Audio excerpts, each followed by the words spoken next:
general sem máscara no centro de nova crise militar. Uma médica de extrema-direita no centro da batalha da CPI. A comissão esta semana ouviu também Dimas Covas, do Butantan. Ele confirmou que o governo federal atrasou o início da vacinação. A chegada da cepa indiana e a terceira onda da Covid assustam os brasileiros, enquanto o Bolsonaro continua a espalhar desinformação e mentiras. O governo bate recorde de desaprovação e a oposição decide voltar às ruas com Fora Bolsonaro. Eu sou Rodrigo Viana e esse é o Tempero da Notícia, começando agora.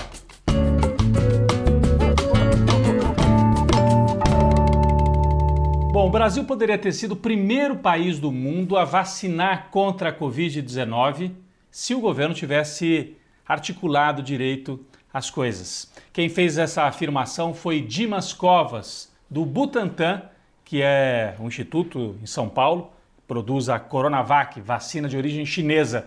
Ele foi à CPI e deixou claro que o governo federal atrasou o início da vacinação no Brasil. Vamos acompanhar um trecho. No final de dezembro, o mundo tinha aplicado um pouco mais de 4 milhões de doses. E nós tínhamos, no Butantan, 5 milhões e meio de doses prontas e mais 4 milhões em processamento. Sem contrato com o Ministério. Poderíamos ter iniciado a vacinação antes do que começou? Já tínhamos as doses, elas estavam disponíveis. E eu muitas vezes declarei de público que o Brasil poderia ser o primeiro país do mundo a começar a vacinação. Bom, e quem era o ministro da Saúde nessa época em que o Butantan queria adiantar, aprovar logo a liberação da vacina e não houve trabalho do ministro da Saúde? Era justamente o general Pazuello, que esta semana foi parar no centro de uma nova crise militar no Brasil. Isso porque o Pazuello, no último domingo, participou daquela manifestação bolsonarista dos motociclistas no Rio de Janeiro, foi para o palanque ao lado do Bolsonaro, sem máscara. Ele é um general da Ativa. Além de estar sem máscara, militares da Ativa não podem participar de manifestação política, porque isso viraria bagunça, né? Agora eles estão gostando da brincadeira porque é a favor do Bolsonaro. E se aparecer um capitão, um major, um tenente contra o Bolsonaro, como é que fica a hierarquia dentro dos quartéis? Então uma parte dos militares acha que é necessário punir o Pazuello. O presidente, o Bolsonaro, já avisou, não quer punição. Porque o Pazuello foi a esse comício, não foi assim desavisado, cometeu um erro, como ele quis dar a entender. Foi algo pensado. Ele está sendo preparado para uma candidatura no ano que vem. A senador no Rio de Janeiro, a vice-presidente do Bolsonaro, porque o Mourão não deve ficar mais como vice. Então esse é o cenário e essa crise, uma parte dos militares querem punir e o presidente não quer que puna o Pazuello. Outra que aproveitou a questão da pandemia para fazer política e para reforçar uma candidatura em 2022 foi a Mayra Pinheiro, que é conhecida como Capitã Cloroquina. Ela era o braço direito do Pazuello no Ministério da Saúde. O Pazuello saiu e ela ficou. E ela é que disseminou, né? Foi a Manaus para disseminar a ideia do tratamento precoce, do uso da cloroquina.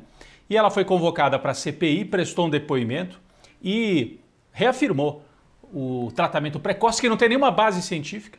Os médicos dizem que não há nenhuma base para você usar cloroquina, que é um remédio contra a malária. Não tem base para você usar isso aqui contra a Covid, pode até dar complicações. E ela foi ali na CPI e, apesar de ser médica, reafirmou tudo isso, fazendo a defesa do discurso bolsonarista. Então, ela está se preparando.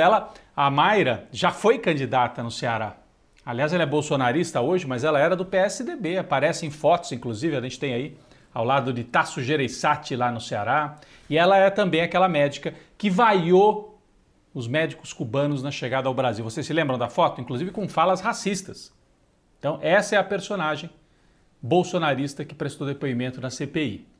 Bem, a semana na comissão de inquérito foi marcada também pelas convocações de governadores.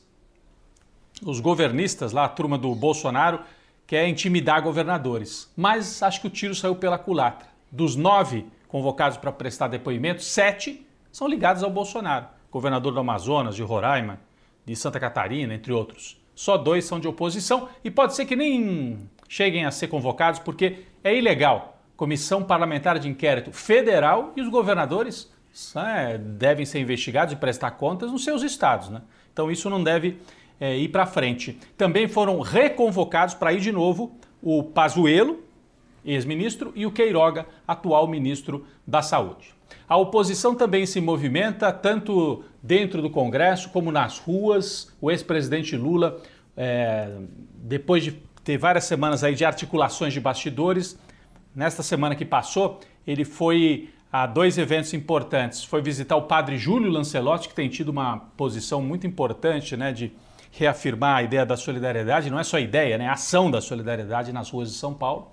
Lula foi levar roupas e prestar também solidariedade ao padre Júlio. E depois foi visitar uma fábrica no ABC em Diadema, que é uma fábrica que estava para quebrar e os próprios funcionários tocam a fábrica, muito simbólica ali desse movimento dos trabalhadores, no ABC, que é de onde veio o movimento político de Lula. Bom, há muitos sinais de fissuras, né, de divisões na direita, além dos militares. O TSE pediu a quebra de sigilo da chapa Bolsonaro-Mourão e o Lira, presidente da Câmara, Arthur Lira, diz que pode agora sim avaliar os pedidos de impeachment do Bolsonaro. São mais de 100 pedidos que já estão na Câmara dos Deputados.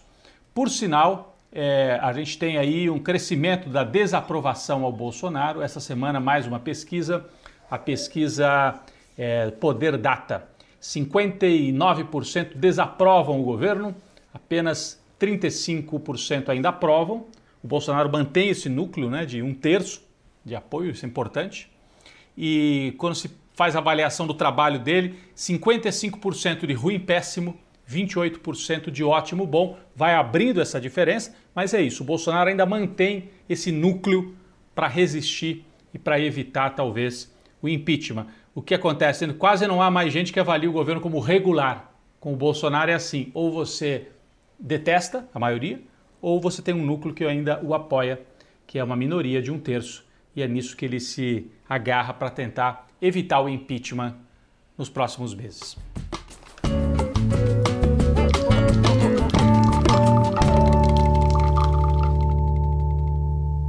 O cafezinho desta semana vai para o grande compositor e sambista e poeta Nelson Sargento.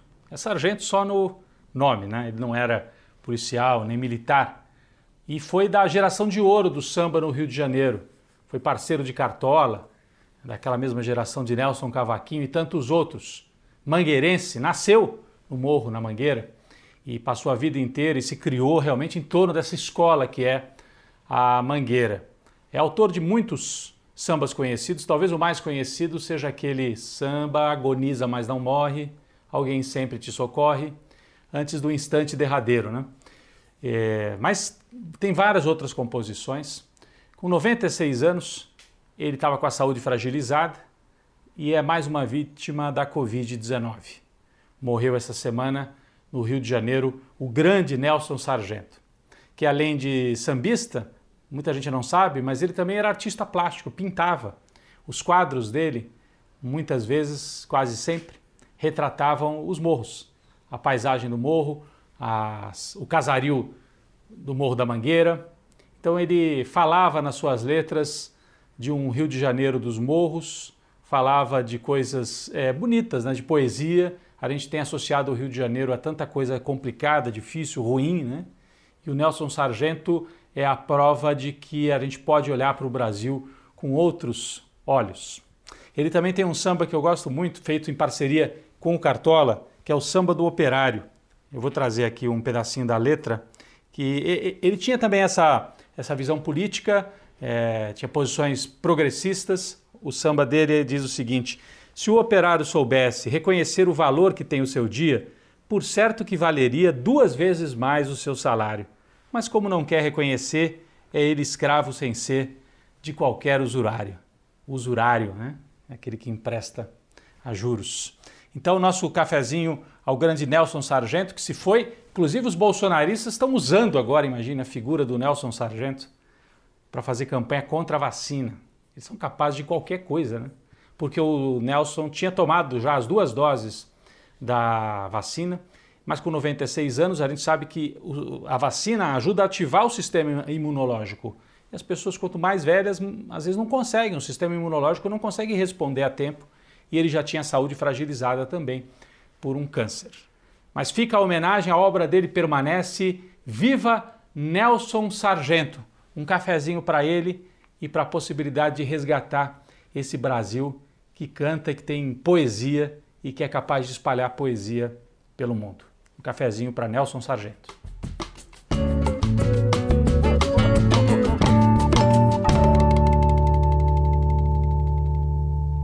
A nossa sobremesa essa semana vai para o cinema.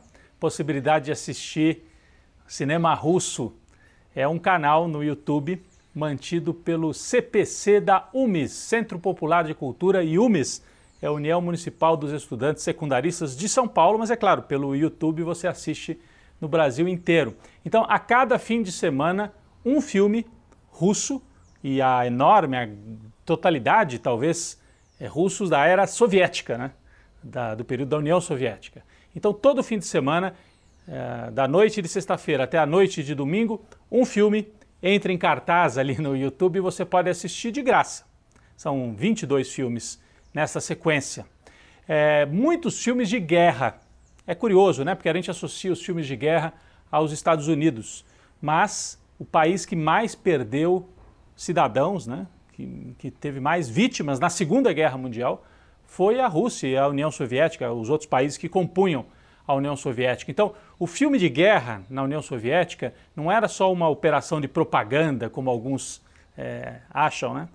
Tinha a ver com a comunidade. Toda a família na Rússia, na Bielorrússia, na Ucrânia, toda a família passou por isso. Perdeu alguém durante a Segunda Guerra Mundial. E, em alguns casos, perdeu-se uma aldeia inteira, enfim, cidades pequenas foram dizimadas na invasão nazista à Rússia. Aliás, você pode assistir desde clássicos, né, nessa sequência aí, você tem clássicos como Der Sul-Zalá, como Guerra e Paz, e alguns filmes de guerra menos conhecidos aqui no Brasil, como Vai e Veja, que é um muito forte sobre a invasão nazista na Bielorrússia, que pertencia à União Soviética. A Bielorrússia, aqui eu estava estudando um pouco sobre isso, né? A Bielorrússia teve 600 vilas destruídas e mais de 2 milhões de mortos durante a Segunda Guerra Mundial. Esse filme conta um desses episódios, né? Um desses episódios de massacre, de resistência dos russos e dos bielorrussos contra os nazistas.